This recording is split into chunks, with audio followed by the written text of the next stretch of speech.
Noong unang-una na magsimulang lumitaw ang mga saging sa Europe at North America noong huling bahagi ng 800s, hindi talaga alam ng lipunan kung paano magre-react.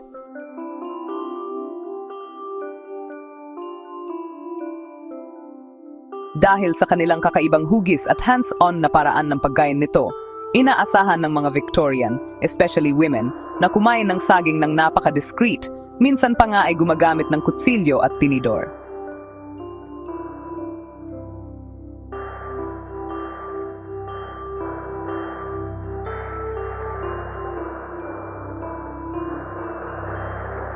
Sabi ng mga historiador ng pagkain, may tunay na social taboo tungkol sa mga kababaihan na kumakain ng saging sa publiko.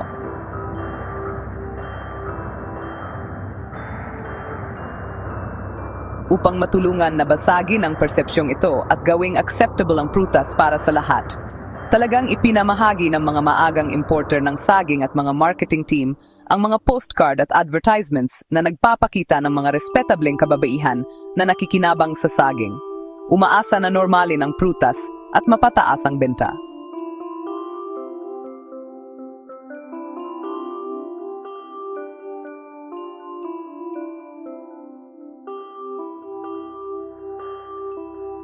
Ang nagsimula bilang isang curious at bahagyang eskandalosong bagong dating ay naging isa sa pinakapopular na prutas sa buong mundo.